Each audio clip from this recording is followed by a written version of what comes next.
Last class में हमने cryptogams पढ़ लिया था। अब हम पढ़ेंगे फेनोडोगैम्स में जिम्नोस्पर्म और एंजियोस्पर्म होता क्या है। जिम्नोस्पर्म पढ़ने से पहले जिम्नोस्पर्म का मतलब क्या है। जिम्नो का मतलब होता है विदाउट कवर और स्पर्म का मतलब होता है सीड। दोनों को जोड़ दो तो सीड विदाउट अ कवर, मतलब जो बीज होगा वो कवर के बिना है इसके अंदर।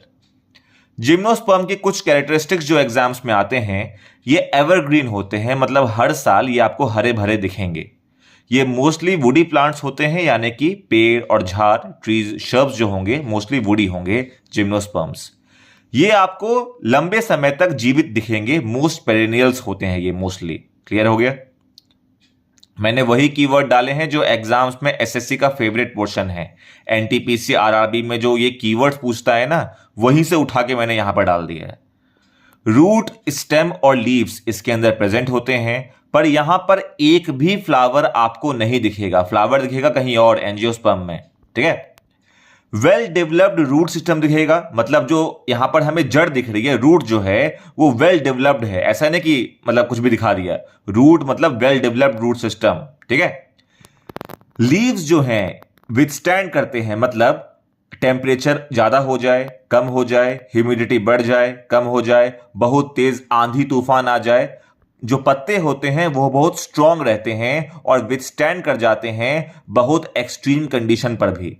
तो एग्जाम में पूछ सकता है कि जो पत्ते होते हैं जिम्नोस्पर्म के अंदर, क्या वो कमजोर होते हैं? नहीं, बहुत ताकतवर होते हैं। क्या जो जड़ होती है, रूट होता है, क्या वो कमजोर होता है? बहुत ताकतवर होता है, वेल डेवलप्ड होता है। इसका यूज कहां पर कर सकते हैं जिम्नोस्पर्म्स का? ये मेडिसिन बनाने में यूज होता है, गम बनाने में यूज होता है, पेपर बनाने में यूज होता है। जब आपका स्नेक जो होता है ना, सांप काट लेता है ना, तो एंटीडोट बनाने में भी काम आता है वो गम, वही लिखा हुआ है वो। एग्जाम्पल्स जो एग्जाम का फेवरेट टॉपिक है, पाइन्स, देवदार, साइकड्स, कॉनिफर्स और जेनेटोफाइट्स। याद रखिएगा, इतना ही पढ़ना है जिम्नोस्पर्म के लिए। आगे बढ़ते हैं एंजियोस्पर्म में। एंजियोस्पर्म्स में एंजियो का मतलब क्या है? मतलब कवर्ड, मतलब जिम्नो का उल्टा। कवर्ड है यहां पर सीड्स, मतलब सीड जो है वो कवर होगा, सीड विद कवर, मतलब कवरिंग सीड्स है।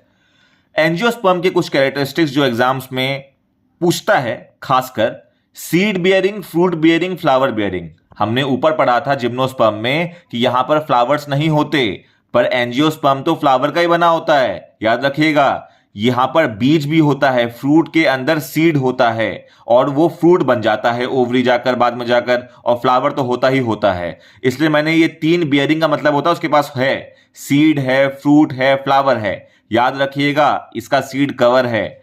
वेस्कुलर टिश्यू होगा। अब अगर एग्जाम में आ जाए क्या एंजियोस्पर्म में जाइलम और फ्लोएम होता है, तो अगर मैंने वेस्कुलर टिश्यू लिख दिया है होता है, तो एंजियोस्पर्म में जाइलम होगा ना, फ्लोएम होगा ना। कॉमन सेंस वाली बात है। ओवरी जो है वो फ्रूट के अंदर मॉडिफाई हो जाता है। सीड क्या है? याद रखिएगा, सीड डेवलप हो जाता है ओवरी के अंदर। ओवरी के अंदर छोटे छोटे ना, छोटे छोटे ओव्यूल्स होते हैं, वही आगे चलकर सीड डेवलपमेंट में काम आते हैं। और सीड जब डेवलप हो जाता है तो फ्रूट बन जाता है। सीड के अंदर एम्ब्रियो होता है, याद रखिएगा। मैंने लास्ट वाली क्लास में जो वीडियो आपने देखी होगी, अगर नहीं देखी तो देख लीजिएगा। सीड जो है, याद रखिएगा, उसके अंदर एक एम्ब्रियो होता है जिसके अंदर से पहला ग्रीन प्लांट जब निकलता है, ग्रीन पौधा जब निकलता है ग्रीन कलर का, उसी को हम कॉटिलिडॉन कहते हैं। तो वही तो था एंजियोस्पर्म में, 1 कॉटिलिडॉन, 2 कॉटिलिडॉन। ये जो टेबल मैंने बताया था आपको लास्ट क्लास में कि वेस्कुलर टिश्यू, यहां पर हम पढ़ रहे थे कि वेस्कुलर टिश्यू होता है, सीड प्रोड्यूस होगा फेनोडोगैम्स में। नेक्ड सीड है जिम्नोस्पर्म, कवर्ड सीड है एंजियोस्पर्म। तो एंजियोस्पर्म में जो ये कॉटिलिडॉन था, 1 कॉटिलिडॉन, 2 कॉटिलिडॉन, कि मोनोकॉट और डाइकॉट, बताया था ना कि कॉटिलिडॉन क्या होता है? सीड्स के अंदर जो एम्ब्रियो है, उस एम्ब्रियो में से जब पहला एक तरीके का ग्रीन कलर का प्लांट, जो प्लांट नहीं बोलेंगे, पत्ता बोलेंगे, पहला लीफ जब निकल रहा होता है उस एम्ब्रियो के अंदर में से, तो अगर एक निकलेगा तो मोनोकॉट, 2 निकलेगा तो डाइकॉट, तो उसी को हम कहते हैं कॉटिलिडॉन। वही याद रखिएगा, मोनोकॉट, डाइकॉट क्या है? एंजियोस्पर्म्स के ही एग्जांपल्स हैं। बहुत इंपॉर्टेंट है, याद रखिएगा। क्लियर? आगे बढ़े, फिर वापस आ जाते हैं। सीड क्या होगा? डेवलप होगा ओवरी के अंदर, और सीड के अंदर क्या है? एम्ब्रियो है इनसाइड इट। कॉटिलिडॉन वाला अभी बताया मैंने। हाईली इवॉल्व्ड प्लांट है, याद रखिएगा, बहुत इंपॉर्टेंट है ये वाला पॉइंट की इवॉल्व्ड प्लांट है। अभी हमने ऊपर देखा कि यहां पर इवॉल्व्ड रूट था, है कि नहीं? रूट स्टेम लीफ दिखता है आपका जिम्नोस्पर्म में, पर यहां पर वेल डेवलप्ड रूट सिस्टम था। यहां पर हम देख रहे हैं एंजियोस्पर्म में हाईली इवॉल्व प्लांट है, पूरा का पूरा प्लांट इवॉल्व है, सिर्फ रूट नहीं, सब कुछ इवॉल्व है इसके अंदर।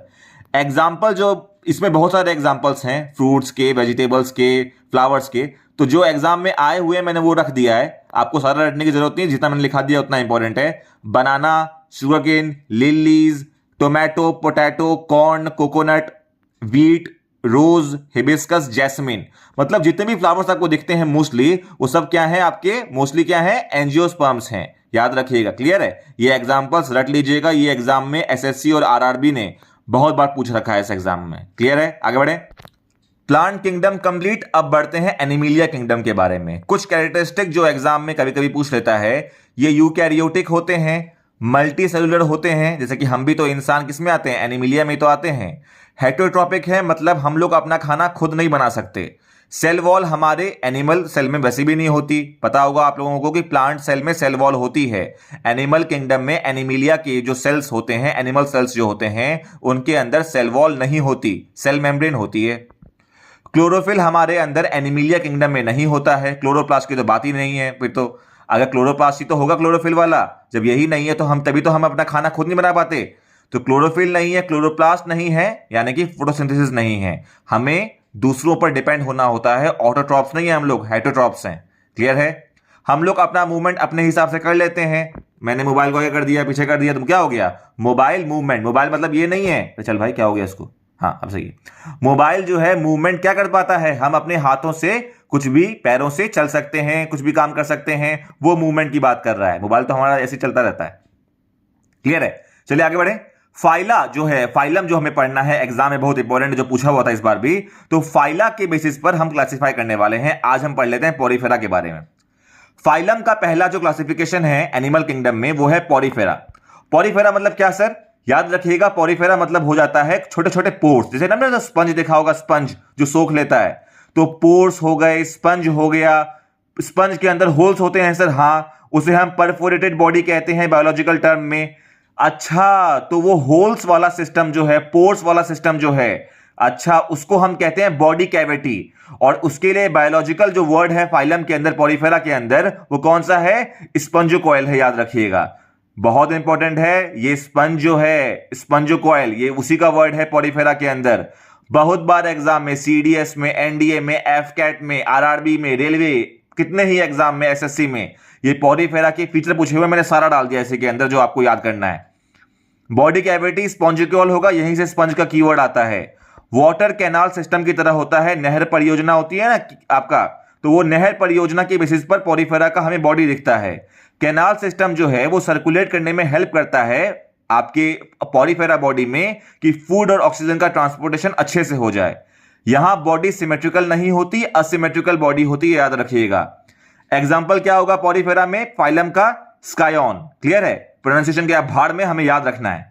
मतलब फाइलम के अंदर पॉरीफेरा जो एनिमल किंगडम का एक पार्ट है, उसका स्पंजोकॉइल बॉडी से बना हुआ होता है, जो कि वाटर कैनाल सिस्टम जैसा दिखता है, और ये एक असिमेट्रिकल बॉडी होती है, और छेद होता है बहुत सारा पॉरीफेरा की बॉडी में, जो होल की तरह दिखता है, जिसे हम बायोलॉजिकल वर्ल्ड में परफोरेटेड बॉडी कहते हैं, और इसे हम स्पंज की तरह देख सकते हैं और महसूस कर सकते हैं, जिसे हम पोर्स भी कहते हैं। क्लियर हुआ, रट गया, दो बार देख लीजिएगा, सुन लीजिएगा, याद हो जाएगा। एग्जाम्पल देख लिया, स्काइन। मोस्टली क्या होता है, ये एक्वेटिक होते हैं ज्यादातर, देखिएगा, मतलब एक्वेटिक है, मतलब ये फ्रेश वाटर में और मरीन वाटर हैबिटेट में दिखेंगे, दोनों में दिखेंगे, पर ज्यादातर दिखेंगे मरीन के अंदर। क्लियर है, इनके अंदर रिजेनरेशन की पावर होती है, मतलब चोट वोट लग जाए तो ये अपने आप को ठीक कर लेते हैं, और ये एंडोस्केलेटन होते हैं। क्लियर है, आज हम लोग यहीं तक देखते हैं। एनिमल किंगडम का हमने बहुत इंपॉर्टेंट पार्ट पॉरीफेरा पढ़ लिया। इस सेशन की जो पीडीएफ है वो मैं आप लोगों को व्हाट्सएप चैनल पर शेयर करता रहता हूं। अगर आपको पीडीएफ चाहिए, कोई पैसा पे करने की जरूरत नहीं है, तुरंत हमारा व्हाट्सएप चैनल क्या कर लीजिए, फॉलो कर लीजिए, जिसकी जो लिंक है मैंने कहां डाल रखी है, कहां पर, कम्युनिटी टैब में। इसी चैनल पर आए हैं ना, चले जाइए थोड़ा दूर, कम्युनिटी टैब पर व्हाट्सएप चैनल की लिंक है, ज्वाइन कीजिए, पीडीएफ ले लीजिए। Tata bye bye sayonara. मेरा नाम है संगीत झा। कैसा लग रहा है वीडियो बताइएगा। जय हिंद, जय हिंद, जय हिंद।